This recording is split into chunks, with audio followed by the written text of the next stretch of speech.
Welcome to this very special episode of Frankly Speaking, and today I'm joined by the legend called Mr. Nambi Narayanan and the man, our Madhavan, who's made a film on the legend called Rocketry the Nambi Effect. Welcome to the Times Now studios, both of you. Thank you, ma'am. I want to ask you, our Madhavan, how difficult was it to actually bring down a scientist into a celluloid film, and a scientist who's been through almost such a dramatic life that possibly his life was just made for a film to be made on it? I don't think there's any rationale in the way the film was conceived and shot and made. It was completely a passion project. The reason being, once you met Nambi Narayanan sir, and I had the good fortune of meeting him in 2016, it was very evident to me that there was much more to this man than just the case. And when I found out what that was, and the whole injustice of the entire situation hit me. Mr. Nambi Narayanan was only being spoken about because of the spy case. And there was a lot more there than just a spy case. The fact that he was given the Padma Bhushan, and I dare say most of us here do not know why he got the Padma Bhushan. And so that's why it was difficult. It was almost an impossible task. But once we got into the mode, not just me, I think everybody involved in the film, it became a passion project. It was not anything to do with any rational decision at all. And when you met him, what was the first thought that came to your mind? I'm finding it strange saying it in front of him, but I knew that there was a lot more to this man than all that the world was harping about. He himself was harping about on his books. The fact that he was talking to me with angst about the case and how futile and useless and wrong it was. But there was a deep sense of I'm missing the point sort of feeling that I was getting, okay? And it took me 7.5 months of writing a script about his case and everything that happened. And then I came back to talk to him. And then he said at one point of time that, Madhavan, there's something wrong with this part. I was not here. I was in Princeton studying the instability theorem under Professor Crocco. That it struck me about what I was missing. And then that story about who Nambi Narayanan is. You know, our tagline on this film is sometimes a man wronged is a nation wronged. The nation had to know why wronging Nambi Narayanan was actually shooting itself in the foot. But the film itself has very little about the case, so to speak. Why? It's exactly what I was trying to say. It's because Nambi Narayanan's name, the algorithm, every time you look into the Google and you put in Nambi Narayanan, it spits out of the ISRO spy case fame. And that's not what Nambi Narayanan sir is all about. That's not what this gentleman here is about at all. His contribution to the country, his contribution to the space agency, to ISRO, at the cost of his life, and many a times, is immeasurable. It's immeasurable. And then not to know about his achievements, I thought was a national disservice. And that is why I didn't want to add to the algorithm that added the case to his name every time. I wanted Nambi Narayanan sir to be known for the extraordinary scientist that he is, which is why the film was made.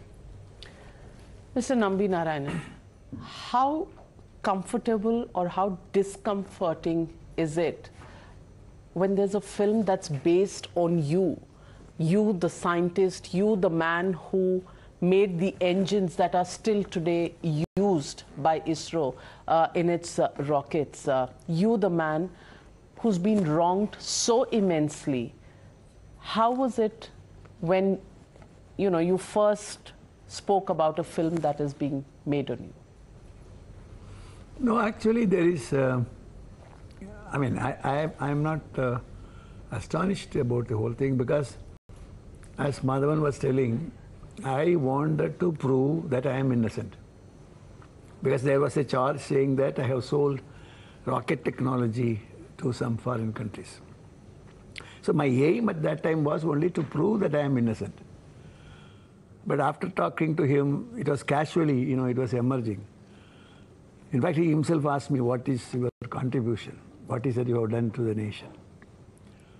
So I started slowly telling about all, what I did, which includes my episodes with Cleaver in Scotland, and Rolls-Royce, then episodes in France, then in Russia, and then in Princeton, USA. And then my starting of the whole thing with a 600 kg liquid engine. You hope you understand. A 600 kg is less than a ton. And how we came to 60 tons thrust, the Viking or the so-called Vikas engine. So he felt that these contributions are to be told to the nation. At least I agreed and I felt it is okay, because though my priority was to prove my innocence, I felt that at least people will know how justified they are in giving me the so-called the Padma Bhushan award. So that way, I didn't feel anything sad or bad about it, but I felt it is necessary to make tell the story, yes. So Madhavan, how much of these incidents are, as real as life was for Mr. Nambi Narayanan and depicted in the film? He's spoken about Russia, he's spoken about France, he's spoken about Princeton. How many of these incidents have been played close to reality in the film? Ma'am, this film is spanning 50 years. So there will be liberties taken in terms of combining space and time and characters, which is the only liberty we have taken. Every incident you see in the film is absolutely truthfully and honestly depicted as it happened and as narrated to me by Nambi sir, which includes what happened in Princeton, his time with Professor Crocco. Luigi Crocco was considered to be the father of the moon mission as well as an esteemed scientist at NASA. What he did in Scotland and how much equipment he got us from there.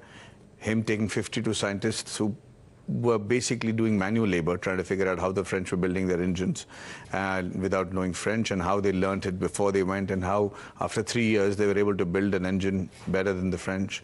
About how he went to the USSR and brought the engines back in the most adverse of times and doing things that only James Bond is capable of doing, in all honesty. So it was, I don't think that there is a more cinematic life that can be depicted as opposed to what Nambi sir's life actually is. In fact, if I may actually go out as much saying that we had to tone down and keep some things out of the story to make it believable. Most films you'll have to add a little bit of cinematic Spice. liberties. And make it James Bondish. Right. This one I had to take out. And if I tell you the shocking facts, off screen, you will understand why I had to take out those stuff from being actually So please told. tell us. The journalists that we are, we always want to know what was edited and why, and what's the story behind the story. Well, as interesting as it might sound, and as apt as it might be for the occasion, there's no payoff for the country if I tell you that. It's really that sad. And it's really that moving. And I think that we've done enough by driving people to tears, and the jingo being right now saying sorry Nambi Narayanan sir, it's good to be enough. But if I tell you the rest of the stuff, I don't think that there's any, I think everybody, 1.4 million people, 140 million people would feel guilty about it. Once in a while, is it wrong to make people feel guilty for the injustice done to our own Not James at all. Bond? I think it's very essential. Why would it be once in a while? I think it's very important to feel them. So make them feel guilty. Tell us. I think I've reached the purpose of why I set out to make the film. The only point I was trying to make is there is more to the film than what is being depicted, as an answer to your earlier question where you were saying if there's a liberties taken. So in fact, like I was saying, there are facts being removed to make it palatable. Mr. Nambi Narayanan, Madhavan says that the whole purpose of the film was to go behind just the spy case and to look at the contributions that were made by you in space research, which somewhere have got lost because these days the mother of all questions are answered by Google search. And Google search throws up a certain algorithm about you. Has the film done justice, number one? And in real life, do you think somewhere there is this little hollow feeling in your heart because your life has been eclipsed by the case rather than by the achievements that you have to offer to this country? Honestly, I feel sad. Yes, my life, there was an eclipse. Something is clipped, my wings were clipped, and something happened to me. I paid heavily because I was fighting a case against two mighty governments, and then the media, and then the people, the society, everybody. But what bothers me is that is one side of it. But another side of it is the nation lost. Today we are at least 10, 15 years backwards. Now this was my dream, but that dream is shattered. So to that extent I feel sad about it. But otherwise, I can assure you one thing, this is not a James Bond movie. James Bond, what I mean by that is there is no sexism, there is no, what do you call? The normal formula. Yeah, no. You missed having a girl to run around with. Yeah, you so did. Nice. Of course. You don't have a colorful life. You know, that could have added to the value of the film. Yeah, he tried his best to find out from me what kind of life I had, but I think he had the intelligence and the ability to talk to me in different occasions, in different styles, but unfortunately, he could get nothing of that sort from me. So he has to stick to the truth. So no songs? Not in the types you're expecting, no, not at all. Okay. So in that James Bond kind of a thing, what all done is that, there is absolutely no illegality there. Let me tell you well, this is outright. Whatever I have done is absolutely legal. There is no illegality, because I was worried that something illegal, if I do, it will reflect on the nation, it will reflect on the people who have given me encouragement at that time. So, though I had the license, like the James Bond, to kill, that is to do what I'm not saying kill in that sense, I'm saying to do things which will benefit to the nation from reasonably powerful people. I didn't use any of those things, honestly. I was trying to see how best I can meet the requirements for my dream. Again, that dream is mine. It is not that dictated to me by somebody else in that sense. But the moment the whole dream is lost or shattered, irreparably at least, then I thought that the only thing remaining is to prove my innocence. So I better go ahead and then try to do something on that. Then Madhavan's association helped me a lot. I consider him as a person who got passionate about the story. In fact, I didn't hide anything from him. But what I thought as important is he thought something else is more important in that story, namely that what my contribution is, because he wanted to make it known to the country that this is how unfailable or a great Vikas engine was built up. He just wanted to show how much we suffered in bringing it. Instead of saying that, okay, we made a Vikas engine. No, the Vikas engine has never failed. It is not just magic. It is a hard work, intelligent, hard work, which has gone into the system. It is having built-in reliability, I would say. Now, if you want to make it to fail, you have to do it intentionally. Otherwise, you can't make it to fail. And the test of the Vikas engine is that it is till date being used. Yes, 53 launches we have made, not even a single failure. Not even a single failure. So here's the man, ladies and gentlemen, who's made the Vikas engine for the rockets, for the space research which go up. And this man here has ensured that India has had 53 of those launches without a single failure. And this man was accused of espionage. He was arrested. He was in jail for 2 years. First arrested by the Kerala police, and then the CBI came in, and the closure report came 2 years later. And those 2 years, Nambi Narayanan, shattered your dream. The Kerala police, I just want to ask you, what were they trying to prove? What was the axe to grind between you and the Kerala government at that time? Now, at that time... Although he was in jail for 60 years, not 2 years. Yeah, but the closure of the case took 2 years. 4 years. 94, you were 94, arrested. November 30th, the case started. And 96, May 2nd, it was come to a preliminary conclusion, namely I am innocent. Yeah. That's by the Supreme Court. So that time it took. But I was really in jail only for exactly 50 days. 50 days. 50 days.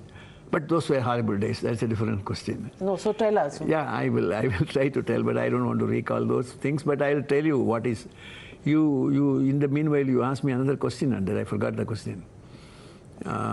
What did the Kerala government have? What was there that they are trying to prove? See, I didn't understand in the beginning. They arrested me and they went ahead and then they were torturing me and then making me to confess that I have sold the technology to. I asked which technology, which country. No, those two ladies. I said, I never seen those two ladies in my life. Etc. It went on, but they didn't like it. Then, no, you are telling a lie. So the process is they want me to, in fact, they told openly, you tell what we say. It is okay. Then I said, you write as if I have told what you wanted me to. No. We wanted you to tell that with your own voice. So I understood that they are trying to do some video recording and then trying to show somebody. In fact, very interesting. At some point of time, I thought, though it was really horrible and unbearable, I thought I will also have some fun. I said, all right, I will tell you exactly what you are saying. He said, okay, yes. Then I'll start telling. I went there on such a day, and I met, whom did he say? That there's two ladies, like that. So you gave their game away. Oh boy, it was one full day I dragged in that process. Because I just wanted to hope that something will happen. I'm hoping something will happen. Because these guys are not going to be allowed to do what kind of nonsense they are doing. But of course it did happen, but it took 5 days. And you know, their argument in many places, it will be very interesting, Navika. They will say, he was under our custody only for 4 days. They reduced the 5 to 4 days. How can we torture him? Then I asked a question. 1 minute is sufficient for you to torture. Why 4 days is not sufficient? Actually, you asked me a question, I will try to answer. At the end of the 4th day, I was standing, not allowed to sit down, and not even a single drop of water was given. So this guy asked me, how long you will stand? I said, as long as my physique permits, I will stand. Anyway, in the process, I fell down. I was semi-conscious. They were talking, I told you not to do this. This old man, if he kicks a bucket, we are in trouble. That man will be sitting there and then giving orders. All kinds of things are coming through ears. Now you can understand by standing approximately 30 hours and fainting, by resisting not to obey their orders. In fact, they failed to show, they showed all kinds of videographs to the court for the occasion, excepting mine. There is no video available. Then even the judge asked, what happened to that other accused? No, we could not do it, something like that. The point I'm making is, it was horrible, unbearable, and it is unimaginable. But the point is that at least I am happy, at least I didn't fall as a victim, or I didn't sing their song. I think that strength I got from God. I should say that. Amazing. I'm not surprised that after hearing something like this, Madhavan, you decided to dedicate yourself to this, making this film and telling this story behind this man who was being framed so very obviously. I was egged by this man's achievements. But here's the thing. You know, it's a good thing for you and me that somebody like him has an interest that aligned with the interest of the nation, because these people are capable of going anywhere. They're geniuses. They're a bloodhound after their objectives. And he wanted to make ISRO and India, the foremost runner in space. It happened to be in the interest of the nation. It could have very well been the other way, and Nambi sir wouldn't have thought twice. And there would be so many temptations all the time, No, the sheer vulnerability of scientists like him in our country, where we're unable to take care of. I mean, even now, forget about then, even now, if Nambi sir decides to go and work for a space agency, they would welcome him with open arms. Salute you, Maddie, for bringing this to celluloid and making India watch this. and relate to the greatness of this man and many like him whose stories have been untold. Thank you very much. Thank you, Mr. Nambi Narayanan, and thank you so much, Maddie. Very sweet. Thank you.